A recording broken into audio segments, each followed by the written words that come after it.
तीन बेवकूफ राहुल, नितिश और मोनी एक ऊंचाई पर स्थित रोलर कोस्टर में फंस जाते हैं, वो भी 10,000 मीटर की ऊंचाई पर। अब वहां दूर दूर तक कोई इंसान नहीं है। ऊपर से जबरदस्त बर्फबारी हो रही है। अगर जल्दी से कुछ नहीं किया गया तो या तो ठंड से मर जाएंगे या फिर भूख से।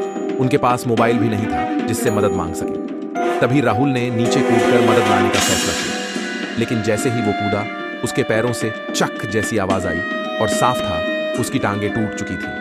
पर यह तो बस शुरुआत थी। राहुल ने अपनी टूटी टांगें छुपाने के लिए अपनी आंखें बंद कर लीं, लेकिन तभी एक भेड़िया वहां आ धमका।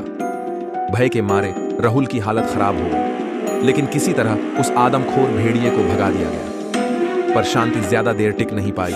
कुछ ही देर में वो भेड़िया अपने झुंड को लेकर वापस आया और राहुल को वहीं मार डाला। ऊपर बैठे नितिश और मोनी बस बेबस होकर ये खौफनाक मंजर देखते रहे, कैसे उनके दोस्त को भेड़िए नोच नोच कर खा गए। अगली सुबह जब मोनी की आंख खुली तो उसने देखा कि उसकी हथेली बर्फ में इतनी जम चुकी है कि रोलर कोस्टर से चिपक गई है। दर्द से कराहते हुए उसने किसी तरह उसे खींचकर छुड़ाया।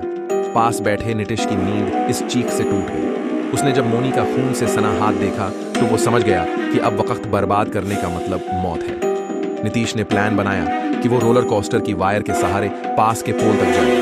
अगर वो वहां तक पहुंच गया तो मदद मुमकिन है। लेकिन तभी नीचे भेड़ियों का एक और झुंड आ गया। अब प्लान बदला। नीतिश ने मोनी से कहा कि वो उनका स्कीइंग गियर नीचे फेंके ताकि वो उससे भेड़ियों से लड़ सके। लेकिन रोलर कोस्टर इतना हिल रहा था कि मोनी सही जगह पर गियर नहीं फेंक पाई। नीतिश को गियर तक पहुंचने के लिए थोड़ा रिस्क लेना पड़ा। अगर जरा भी फिसला तो सीधा भेड़ियों की दावत बन जाएगा। लेकिन नीतिश ने रिस्क लिया और नीचे उतर गया। काफी मशक्कत के बाद नीतिश ने स्कीइंग गियर उठाया और नीचे उतरकर मदद लाने निकल पड़ा। मोनी वहीं ऊपर बैठी उसे जाता देख रही थी। तभी भेड़ियों का झुंड फिर से उसके पीछे लग गया। नितिश जिंदा बचा या नहीं ये कोई नहीं जानता। रात हो गई और मोनी वहीं फंसी रह गई। कोई मदद नहीं आई। थक कर वो सो गई। तीसरे दिन मोनी का सहना अब नामुमकिन हो गया था। भूख और ठंड अब जान लेने पर तुली थी। तभी रोलर कोस्टर का एक हिस्सा चरमराने लगा, जैसे अब वो भी टूटने वाला हो। आखिरकार मोनी ने कूदने का फैसला किया और उसने छलांग लगा दी। अब खेल खत्म लग रहा था। वो अब जमीन पर रेंगते हुए नीचे उतर रही थी। तभी एक डरावना नजारा सामने आया। एक भेड़िया उसे घूर रहा था, लेकिन भेड़िए ने कुछ नहीं किया, क्योंकि वो पहले ही खा चुके थे और जिनकी लाश को खा रहे थे वो और कोई नहीं, नितिश था।